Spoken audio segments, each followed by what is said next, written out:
Your brother shows up at your door at 11 p.m. on a Tuesday, and the first thing he says isn't hello. He says you owe him. Not money. Not an apology. He says you owe him because you're family, and family doesn't let family drown. Except he's not drowning in water. He's drowning in something he poured himself into, one bet at a time, and now he wants you to bail him out with $50,000. Subscribe if you want to hear more stories like this. My brother Marcus always had this thing about him.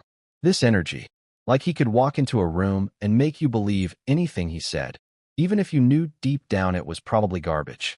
Growing up, he was the golden child. Mom and Dad hung on his every word. When he got into business school, they threw him a party. When I graduated with honors in computer science, they said congratulations and asked what Marcus was up to. That was just how it was. I learned to live with it. But this thing with Marcus showing up at my door, that was different.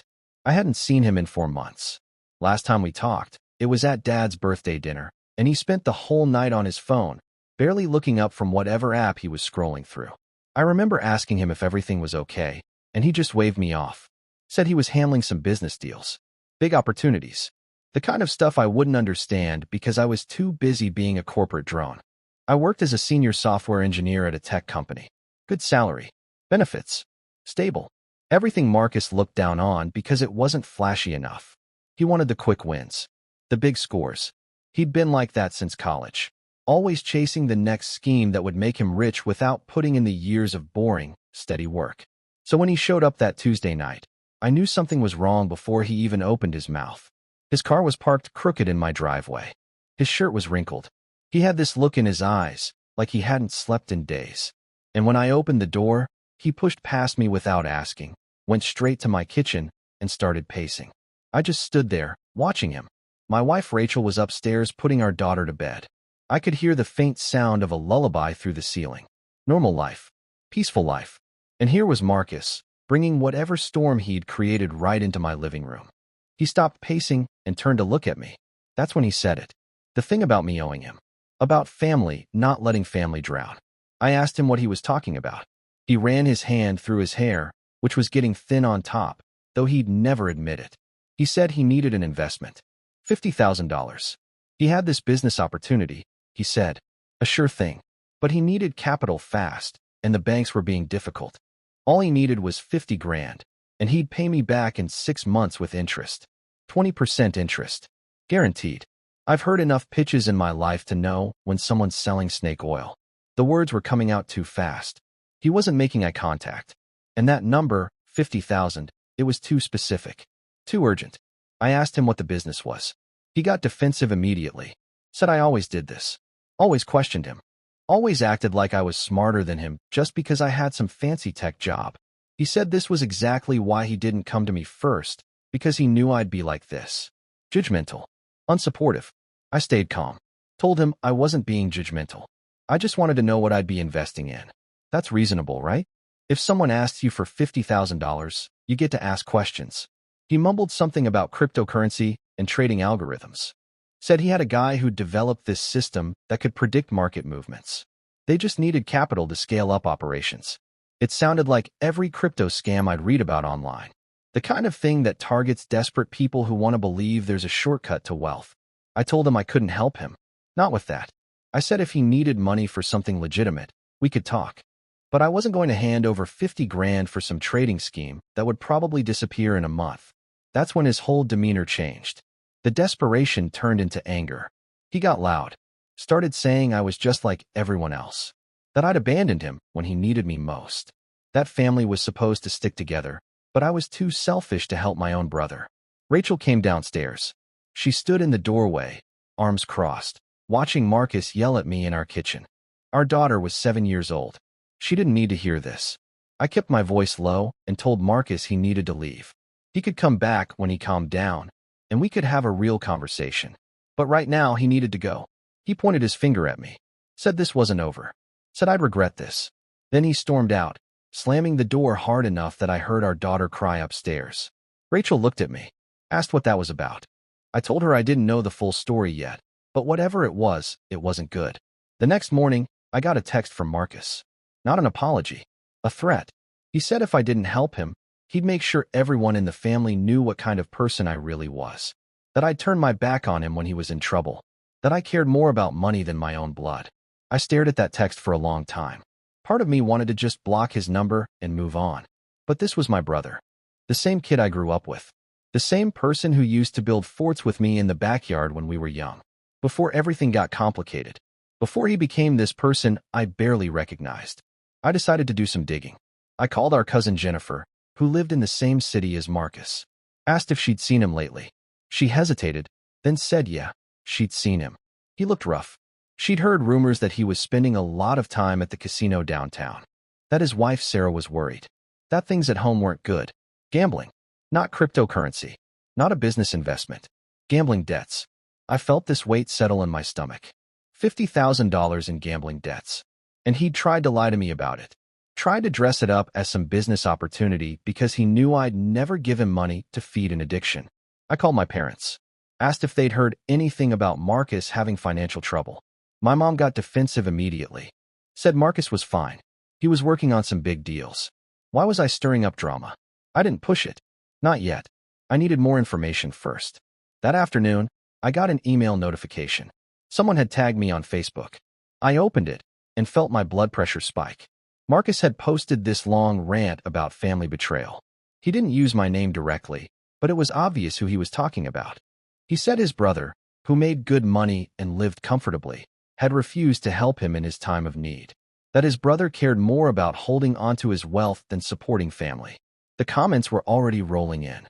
People I hadn't talked to in years, asking what was going on. Relatives chiming in with their opinions. My phone started ringing. My aunt. My uncle. My mom again, this time angry that I caused Marcus to have a breakdown on social media. I tried to explain. Tried to tell them the truth about the gambling debts. But Marcus had gotten to them first. He'd already shaped the narrative. And in his version, I was the villain. Rachel found me sitting at my desk, staring at my phone. She asked if I was okay. I wasn't sure how to answer that. My brother was imploding, and he was trying to take me down with him. She sat down next to me.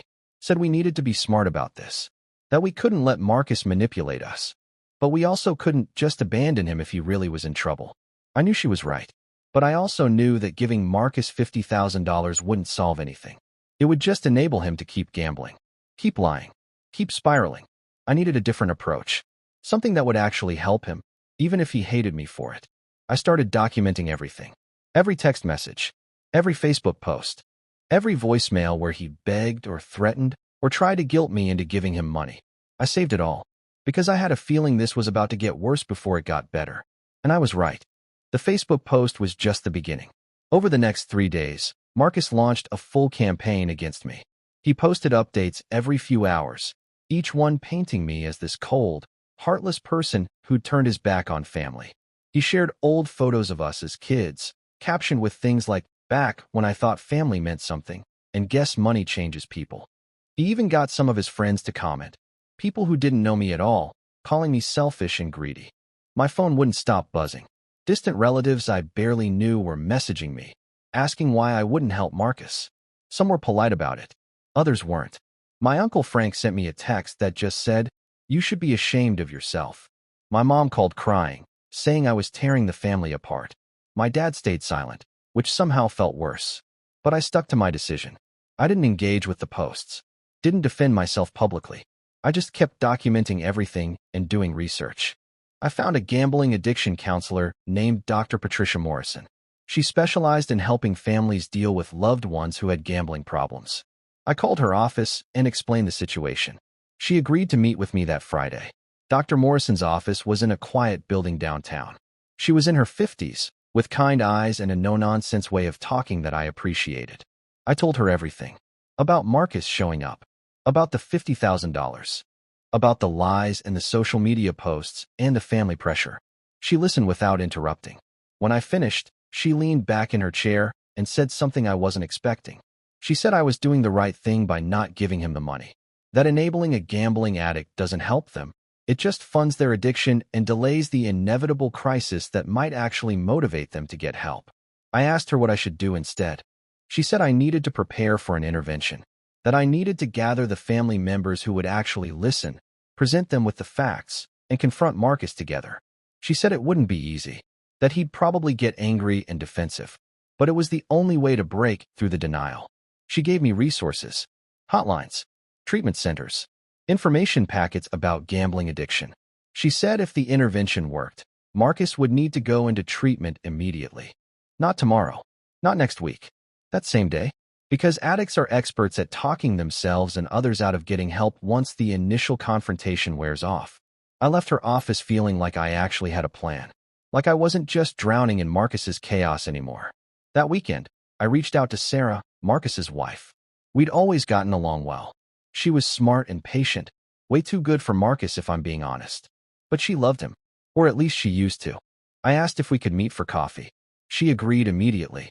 She sounded exhausted. We met at a quiet cafe on Sunday morning. Sarah looked like she'd aged 5 years in the past few months. She had dark circles under her eyes. Her hands shook slightly as she held her coffee cup. I didn't waste time with small talk. I asked her directly, how bad was it? She started crying right there in the cafe. She said it was worse than I could imagine. That Marcus had emptied their savings account. That he'd maxed out 3 credit cards. That he'd taken out a personal loan using their house as collateral without telling her. She only found out when the bank called asking about missed payments. $50,000 wasn't the full extent of his debts. It was just what he needed immediately to keep the most aggressive loan sharks from coming after him. The total was closer to $200,000. I felt sick. $200,000. How does someone even lose that much money gambling? Sarah said it had started small. Fantasy sports betting. Then online poker. Then he started going to the casino. First once a week. Then 3 times a week. Then almost every night. He'd come home at 3 in the morning, crawl into bed, and she'd smell the cigarette smoke and cheap cologne from the casino on his clothes. She'd confronted him months ago. He'd promised to stop. Said he had it under control. She wanted to believe him. So she did. Until she checked their bank account and saw it was empty. Now she was meeting with a divorce lawyer. She had 2 kids to think about. A 6-year-old son and a 4-year-old daughter. She couldn't let Marcus drag them down with him. I told her about Dr. Morrison, about the intervention plan. I asked if she'd be willing to participate. She wiped her eyes and nodded. Said she'd do anything if there was even a chance it would help. But she wasn't optimistic. She said Marcus had become someone she didn't recognize. That he lied about everything now. That he'd stolen money from their kids' piggy banks and blamed it on a break-in. The more she talked, the clearer it became that this wasn't just about gambling anymore. This was about a complete breakdown of character. Marcus had become someone who would lie to his wife, steal from his children, and manipulate his family, all to feed his addiction. I spent the next few days carefully selecting who to include in the intervention. Not everyone in the family would be helpful. Some people, like my mom, were too deep in denial. They'd make excuses for Marcus and undermine the whole thing. I chose my dad, who I finally got on the phone for a real conversation. At first he was defensive, repeating what Mom had said about me being unsupportive. But when I told him the truth about the gambling, about Sarah planning to divorce Marcus, about the $200,000 in debts, he went quiet. Then he said he'd noticed Marcus had been acting strange, making excuses, avoiding questions. He just hadn't wanted to see it. I also contacted Jennifer, our cousin, who'd already suspected something was wrong. And I called Marcus's best friend from college, a guy named Derek whom Marcus actually respected and might listen to. We scheduled the intervention for the following Tuesday. Dr. Morrison would facilitate. We'd do it at my dad's house, neutral territory. We'd tell Marcus we were having a family dinner to clear the air after all the Facebook drama. He'd show up expecting to have everyone gang up on me. Instead, we'd confront him with the truth. The days leading up to Tuesday were tense. Marcus kept posting on social media, kept sending me angry texts. At one point he showed up at my office building, but security turned him away when I told them I didn't want to see him. He left me a voicemail. His voice was slurred. He might have been drunk. He said I was destroying his life. That all he'd asked for was help, and I'd turned it into this whole thing. That I was telling lies about him to the family. That when this was all over, he'd make sure everyone knew what I'd done. I saved the voicemail. Added it to the folder of documentation I was building. Rachel asked me if I was sure about the intervention. If I was ready for Marcus to hate me, possibly forever. I told her I'd rather have him hate me and get help than watch him destroy himself and everyone around him. She squeezed my hand and said she was proud of me. Tuesday came. I took the afternoon off work. Met Dr. Morrison at my dad's house an hour early to set up. She walked us through what would happen. We'd each take turns speaking to Marcus. We'd use specific examples. We wouldn't let him deflect or change the subject. We'd present him with two options: go to treatment immediately or face the consequences alone. Dad looked nervous. Jennifer looked determined. Derek kept checking his phone. Sarah looked hollow, like she'd already grieved the marriage and was just going through the motions now. At 6 p.m., Marcus's car pulled into the driveway. He walked in with this smug expression on his face, like he thought he'd won, like he was about to watch the whole family tell me I was wrong. Then he saw Dr. Morrison, saw all of us sitting in a semicircle, saw the pamphlets on the coffee table about gambling addiction and treatment centers. His face changed. The smugness disappeared. He looked at me with pure hatred. He said, "What the hell is this?" Dr. Morrison introduced herself, said we were all here because we loved him and were worried about him, that we wanted to help him get better. He laughed, not a real laugh, a bitter, angry sound. He said this was unbelievable, that I'd actually convinced everyone he had a problem, that I'd manipulated the whole family into ambushing him. Dad spoke first. His voice was steady. He said he'd seen the bank statements, that he knew about the debts. That lying wasn't going to work anymore. Marcus tried to interrupt, but Dr. Morrison gently redirected him, said he'd have a chance to speak, but first he needed to listen. Sarah went next. She talked about the empty savings account, the secret loan, the lies. Her voice broke when she mentioned their kids. She said she'd already filed separation papers, that she was taking the children and moving in with her parents, that unless he got help immediately, she was done. Marcus's face went white. He started to stand up. Derek put a hand on his shoulder and told him to sit down and listen. Jennifer talked about how he'd asked her for money too. $3,000 last month for what he said was a car repair. She'd found out later he'd gone straight to the casino. One by one, we laid it all out. The lies, the manipulation, the gambling, the debts, the destruction he was causing. Marcus sat there, and I watched something shift in his expression. The anger faded. Then came the bargaining. He said it wasn't that bad, that he could handle it himself, that he just needed a little help to get back on his feet, and then he'd stop gambling. He promised. Dr. Morrison asked him how many times he'd promised to stop before. He didn't answer. She presented him with the two options. Option 1. Go directly from this house to a 30-day inpatient treatment program that specialized in gambling addiction. We'd already made arrangements. They had a bed waiting. Option 2. We all walk away. No more money. No more enabling. He'd face his creditors and his consequences alone. Marcus looked around the room, looked at each of us. His eyes landed on Sarah. He asked if she'd really leave him. She said yes, without hesitation. He asked if he could think about it. Dr. Morrison said no. The decision had to be made now. The room went silent. I could hear the clock ticking on the wall, could hear Marcus's breathing getting faster. Then he put his head in his hands and started crying.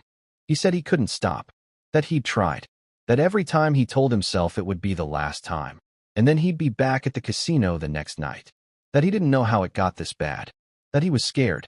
It was the first honest thing I'd heard him say in months. Dr. Morrison's voice was gentle. She said that's why he needed professional help. That addiction wasn't something he could beat alone. That admitting he had a problem was the first step. Marcus looked up at me. His eyes were red. He asked if I hated him. I told him no. I told him I loved him. That's why we were doing this. He nodded slowly. Then he said okay. He'd go. We didn't give Marcus time to change his mind. Dr. Morrison had warned us about this. She said addicts are convincing, especially when they're talking to themselves. Give them an hour alone, and they'll rationalize their way out of treatment. So we moved fast. Derek offered to drive Marcus to the treatment center. It was 2 hours away, up in the mountains, a place called Serenity Ridge Recovery Center. Dad went with them. He said he wanted to make sure Marcus actually checked in and didn't bail halfway there. Sarah left right after they did. She didn't say much, just hugged me and whispered thank you, then walked out to her car. Jennifer followed her out, said she'd make sure Sarah got home okay. I stayed behind with Rachel, who'd come over after we called to say the intervention had worked. We helped Dr. Morrison pack up her materials. She told us the next 30 days would be critical, that Marcus would probably go through stages of anger, denial, and hopefully acceptance. That family therapy sessions would be part of his treatment, and we needed to be prepared to participate. She also warned us that success wasn't guaranteed, that some people relapse, that the real work would come after the 30 days. when Marcus had to rebuild his life and learn to cope with triggers without gambling. I thanked her, paid her fee, drove home with Rachel in silence. The house felt quiet that night. Our daughter was already asleep. I sat on the couch and just stared at the wall, processing everything that had happened. Rachel brought me tea and sat next to me. She asked how I felt. Honestly, I didn't know. Relieved that Marcus had agreed to go. Exhausted from the confrontation. Worried about what would come next. And somewhere underneath all of that, angry. Angry that it had come to this. That Marcus had let his addiction get so bad it almost destroyed his family. The next morning, I got a call from Dad. Marcus had checked into Serenity Ridge without incident. They'd done an intake assessment, taken his phone and wallet. He'd be in complete isolation from the outside world for the first 72 hours while he detoxed and adjusted to the program. Dad sounded tired but hopeful. He said seeing Marcus break down in the car, really admitting he had a problem, that was something. Maybe it would stick this time. I wanted to believe that. But I also knew we had a long road ahead. The family drama didn't stop just because Marcus was in treatment. My mom was furious. She called me the day after the intervention and accused me of bullying Marcus into a mental institution. Said I'd orchestrated the whole thing because I was jealous of him. That I'd always been jealous of him. I tried to explain. Tried to tell her about the $200,000 in debts, about Sarah filing for divorce, about everything. She didn't want to hear it. She said Marcus just needed support, not to be locked away like a criminal. I realized then that some people would never understand. That they'd keep making excuses no matter how bad things got. So I stopped trying to convince her. Just said I loved her and hung up. But the consequences for Marcus were just beginning to pile up. 2 weeks into his treatment, Sarah officially filed for divorce. She sent me a copy of the paperwork. It was brutal. She was asking for full custody of the kids with supervised visitation for Marcus. She cited his gambling addiction, the financial devastation he'd caused, and his pattern of lying as reasons he couldn't be trusted with unsupervised parenting. She was also suing him for the money he'd stolen from their joint accounts and demanding he take full responsibility for the debts he'd accumulated. Her lawyer had apparently found evidence that some of the loans Marcus took out were fraudulent, that he'd forged her signature on documents. This meant Marcus wasn't just facing personal consequences anymore. He could potentially face criminal charges. I called Sarah to check on her. She sounded stronger than the last time we'd talked. She said filing the papers felt like she could finally breathe again. That she'd been carrying the weight of Marcus's lies for so long, and now she was putting it down. Her parents were helping with the kids. She'd found a good therapist. She was looking into going back to school to finish her nursing degree, something she'd put on hold when she got pregnant with their first child. She said the kids were confused. They kept asking where Daddy was. She was trying to explain in terms they could understand, but it was hard. How do you tell a 6-year-old that his father is sick and needs help without making him scared? I didn't have an answer for that. Around the same time, the creditors started circling. Marcus had given some of them my contact information, apparently told them I was good for the money. I started getting calls at work. Threatening letters sent to my home address. One particularly aggressive loan shark showed up at my house on a Saturday morning. Rachel answered the door. The guy was big, tattooed, and he asked if I was home. She said no, even though I was upstairs. She told him not to come back, or she'd call the police. After he left, I filed a police report. The officer who took my statement said this happened more often than people realized. That gambling addicts often gave out family members' information to buy themselves time with creditors. I also consulted with a lawyer. He told me that legally, I wasn't responsible for Marcus's debts, that the creditors could try to intimidate me, but they had no claim on my assets. He helped me draft cease and desist letters to send to anyone who contacted me about Marcus's loans. But the most complicated situation was the house. Marcus and Sarah's house. The one Marcus had used as collateral for a $70,000 loan that he'd defaulted on. The bank had started foreclosure proceedings. Sarah called me crying about it. She said she didn't know what to do, that she couldn't afford to pay off the loan, and they were going to lose the house. Her kids would lose their home on top of everything else. I talked to Rachel about it. We had savings. We could technically afford to help.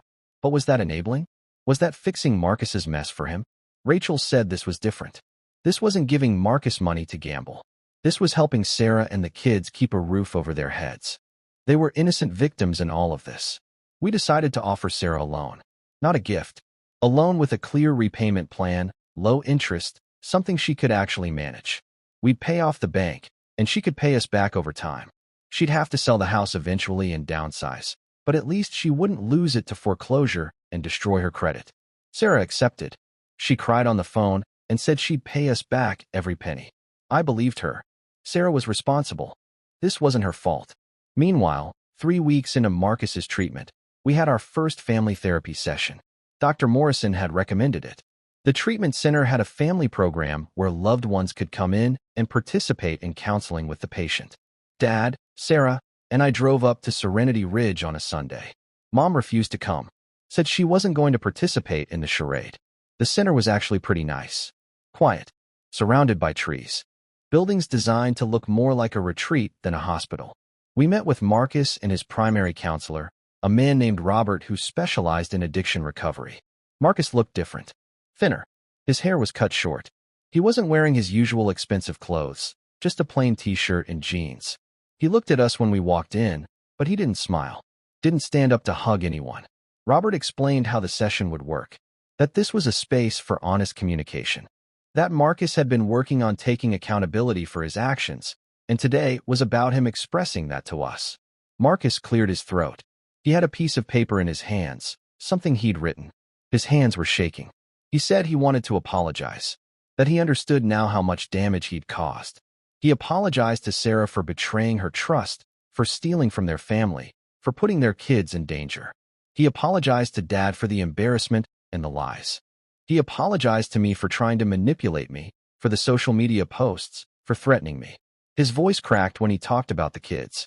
He said the hardest part was realizing he'd become the kind of father who scared his own children.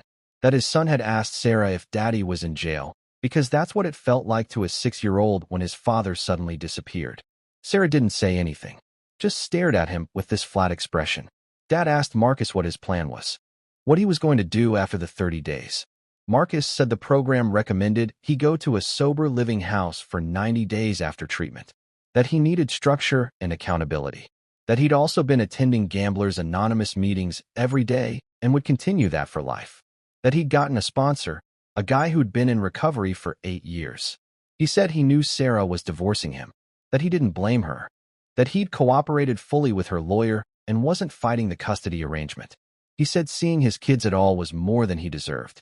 Robert interjected and said that kind of self-deprecating talk wasn't productive, that Marcus needed to focus on making amends through actions, not just words. We talked for 90 minutes. It was exhausting. Sarah finally spoke near the end. She said she hoped Marcus got better, that she really did, but that she couldn't trust him anymore. That trust, once broken like this, doesn't just come back. Marcus nodded, said he understood. When the session ended, Marcus asked if he could talk to me alone for a minute. Sarah and Dad stepped outside. Marcus looked at me and said he knew I probably hated him. I told him I didn't hate him, that I never had. He said he'd read some of the things he posted about me on Facebook, the things the counselors had printed out for him to see as part of his accountability work. He said he didn't know how I could not hate him after that. I told him that addiction makes people do terrible things, that I was angry about what he'd done, but I still loved him. He was still my brother. He asked if I'd keep coming to the family sessions. I said yes. He nodded and said thank you. Then he walked back to his room, and we left. On the drive home, Dad said he thought Marcus might actually make it this time, that something was different. Sarah didn't respond. She just stared out the window. I wanted to believe Dad was right, but I also knew the real test would come when Marcus got out, when he had to face real life again without the structure and isolation of the treatment center. That test came exactly 30 days after he checked in, when Marcus was released and moved into the sober living house. And that's when everything really started to fall apart. When Marcus left Serenity Ridge and moved into the sober living house, it felt like someone had taken the training wheels off a bike he barely knew how to ride. He called me that first night from the shared kitchen, his voice echoing off tile and metal. He said the place was okay. 6 guys in recovery, 1 live-in manager who did random checks and drug tests. No alcohol, no gambling, no drugs, strict curfew, mandatory meetings. He sounded steady, not excited, but not broken either. He said, I know you're probably waiting for me to screw up. I said, I'm waiting for you to keep going. One day at a time. He was quiet for a moment. Then he said thank you again. He'd been saying that a lot lately. Thank you for the intervention. Thank you for not giving me the money. Thank you for not cutting me off completely. It was strange. The same person who'd called me selfish and heartless a few weeks earlier was now thanking me for not bailing him out. But karma doesn't wait for your recovery timeline. His past choices were still coming, and they were not done. 2 weeks after he moved into the sober living house, he had his first court date. It started with the divorce and custody hearings, but it didn't stop there. There were financial hearings tied to the loans, and then a separate case involving the forged signatures on the home collateral documents. Sarah's lawyer wasn't playing around, and neither were the banks. I sat on a wooden bench behind Marcus at the first big hearing, the one that would decide temporary custody and set the tone for everything that came after. He looked small in that courtroom. No flashy suit, just a simple shirt and slacks, hands folded in front of him. His sponsor sat on the other side, like a quiet anchor. Sarah's lawyer laid out everything. The $200,000 in gambling debts, the forged signature, the emptied accounts, the late-night casino visits, the kids waking up to shouting and slammed doors. Sarah didn't exaggerate, but she didn't hold back either. She talked about how she'd found hidden credit card statements, how he'd refused to admit the truth until the intervention, how she'd been the one holding the family together while he gambled away their future. When it was Marcus's turn to speak, his lawyer stood up and asked him simple questions. Do you deny these debts? No, Marcus said. Did you forge your wife's signature? Yes, he said, voice low. Are you in recovery for a gambling addiction? Yes. He didn't try to twist anything. Didn't try to blame me or Sarah or stress or bad luck. He said he was an addict, and he'd made choices that hurt everyone around him. He said he was in treatment, attending meetings, and committed to staying in recovery. But he didn't ask the judge for mercy for himself. He asked for stability for his kids. The judge listened. She had one of those faces that didn't give away anything. No smiles, no frowns. Just watching, taking notes. When everyone finished, she took a break, then came back and read her decision. Sarah got primary physical custody of the kids. Marcus got supervised visitation, limited hours in controlled settings. He couldn't be alone with them yet. He had to pass regular drug and gambling tests. He had to provide proof of ongoing treatment and meeting attendance. Then came the part Marcus hadn't expected. The judge said, given the extent of the gambling activities, the financial fraud, and the risk of relapse without structured support, this court is ordering mandatory inpatient gambling rehabilitation, followed by long-term financial counseling. Compliance with this treatment plan will be a condition of your visitation rights and any future review of custody. Mandatory. On record. Court ordered. Marcus blinked like he'd been slapped. He'd already done 30 days at Serenity Ridge, and now the court was forcing him into more rehab and financial counseling as part of the custody case. He looked back at me for a second, and I could see it in his eyes. This was the karmic bill coming due. He had spent years playing games with money, with his marriage, with everyone's trust. Now a judge was basically saying, you don't get to handle your own life unsupervised anymore. You're not safe with it. After the hearing, we stood outside on the courthouse steps. Sarah was talking to her lawyer a few feet away. The kids were at her parents' place, thankfully. Marcus lit a cigarette, then paused, sighed, and crushed it with his shoe. Forgot, he said. No smoking. My counselor will kill me. He looked at me. So that's it, he said. Mandatory rehab. Mandatory financial counseling. Supervised visits. I'm that guy now. That guy meant the cautionary tale. The one people whisper about at family gatherings. I told him, you're also the guy who can decide what you do next with all of this. He said, feels like there's not much to decide. Judge just decided it for me. No, I said. She just drew the line. You decide if you climb over it or sink under it. He snorted, but he didn't argue. The next few months were brutal for him. Not because things were unfair, but because they were finally fair in a way he couldn't wriggle away from. Mandatory rehab again, this time a stricter, court-approved program. Mandatory one-on-one sessions with a financial counselor who treated his old business ideas like what they were, delusions. They went through every account, every loan, every stupid bet he'd made. They made him write down the numbers and see the total, not just in dollars, but in hours he'd have to work to pay it off, in years lost. At one point, he texted me after a session, just realized my fun weekends at the casino added up to more than mom and dad's house is worth. I didn't know what to say, So I just wrote back, "Good. Keep looking at that number." His supervised visits with the kids were the hardest thing for him. They met at this bright, cheery facility that tried too hard to not feel sad. There were toys, coloring books, board games. A staff member sat in the corner, watching every interaction. His son would run to him. His daughter was slower, a little more wary. Kids are sensitive. They feel when something is off even if nobody says the words addiction or court order. After visits, sometimes he'd call me from the parking lot. Once, he said, "You know what the supervisor asked me to do this week? Talk to my son about money in kid terms." Explain what I did. "What did you say?" I asked. He sighed. "I told him I made bad choices with money," he said. "I told him I treated it like a game and not something real. I told him when you make a game out of something real, you hurt people." He asked if I hurt him. I said yes. I didn't say anything for a while. He went on. Then he asked me if I was sorry. Marcus said. I said I was. He said, "Then don't do it again." Just like that. Then don't do it again. Like it was that simple. But also, he wasn't wrong. Those months were his punishment phase. Not just the court orders and the counseling, but the slow, painful work of seeing everything clearly. No more blaming bad luck or systems or me not helping. Just facing the wreckage. Meanwhile, online, the old Facebook rants he posted about me were still floating around. Some people had forgotten. Some hadn't. A couple of family members reached out to apologize for jumping on his side at the beginning. Others stayed quiet because admitting they were wrong was harder than staying distant. Mom stayed in denial the longest. She kept telling people Marcus was going through a rough patch, and I had overreacted.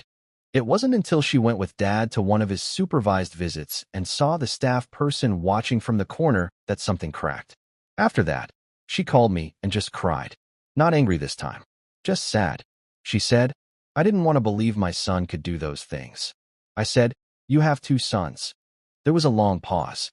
Then she said, "I know," very quietly. Karma didn't just hit Marcus. It rolled through everyone. It forced people to see things as they really were, not as they wanted them to be. But the story didn't stop there. Because the twist came years later, when the chaos had died down, when the dust had settled, and Marcus almost disappeared from the spotlight of the family drama. He finished the mandatory rehab and the financial counseling. He stuck with Gamblers Anonymous. The supervised visits slowly became less strict as he showed up, passed every test, stayed consistent. He got a modest job, nothing flashy, entry-level at a call center for a debt consolidation company that took a chance on him. He hated it at first. It was repetitive and humbling, but it was stable. One night, about 3 years after the intervention, I was at home playing a board game with Rachel and our daughter when my phone buzzed. It was Marcus.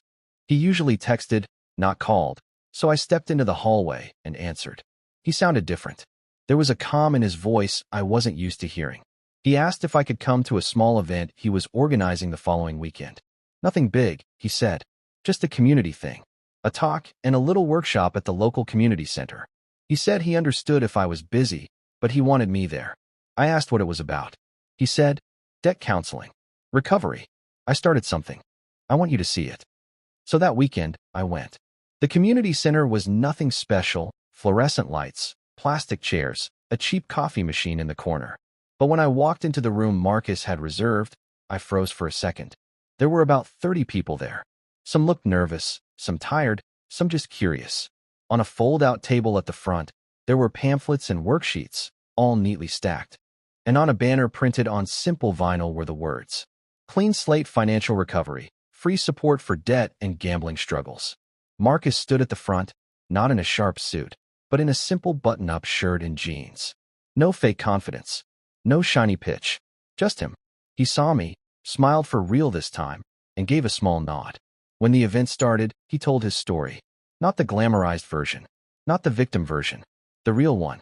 He talked about the first sports bets, the online poker nights, the shift to casinos, the snowballing debt. He talked about forging Sarah's signature. About losing his house, his marriage, his kids' trust. He said, "I did that. No one tricked me into it. I did that." Then he talked about the intervention, how he'd hated me, how he'd tried to make me the villain, how the judge's ruling had felt like a prison sentence, but ended up being the thing that kept him from falling off a cliff.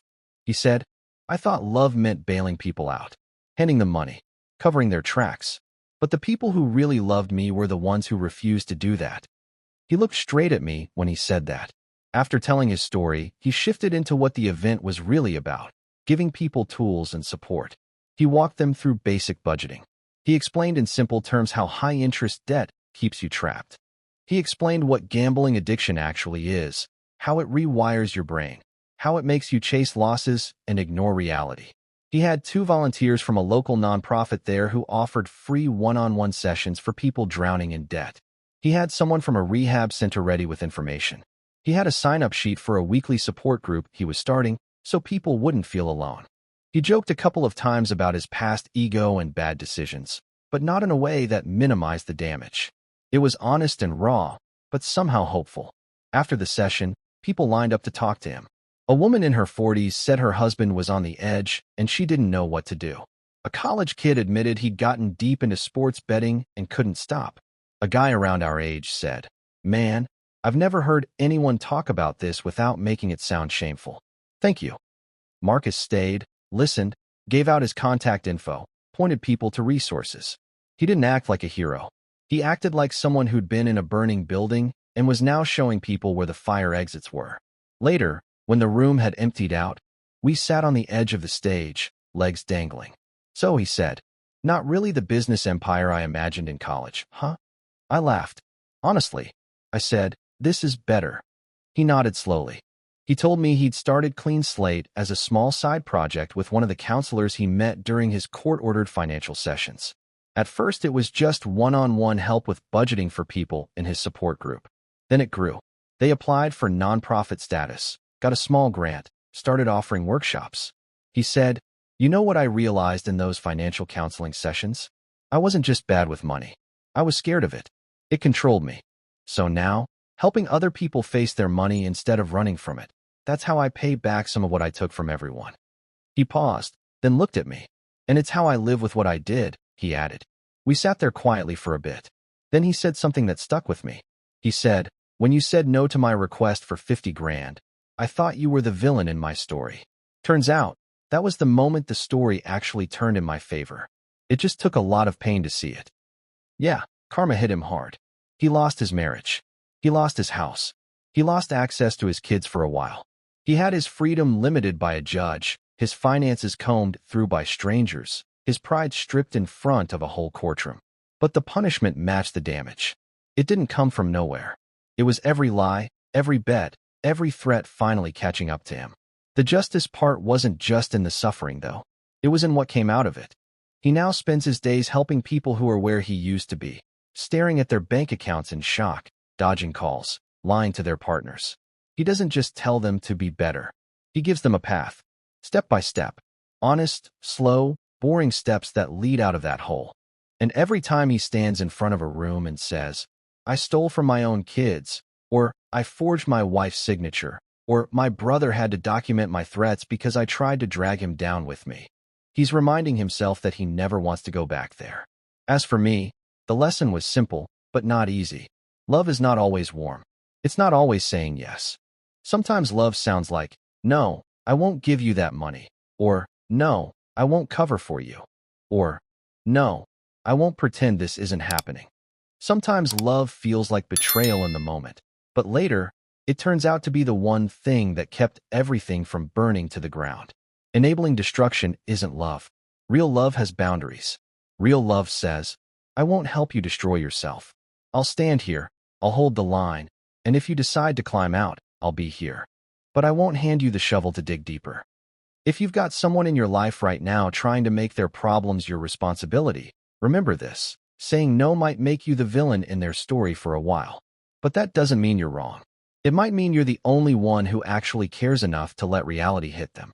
And if you're the one drowning in your own mess, sitting in the dark with overdue bills or secret bets or hidden lies, you already know how that story ends if nothing changes. You've seen it. You feel it creeping closer. You don't need someone to rescue you with a big check. You need someone to tell you the truth and push you toward real help. But the hardest step is still yours. Watch the next one.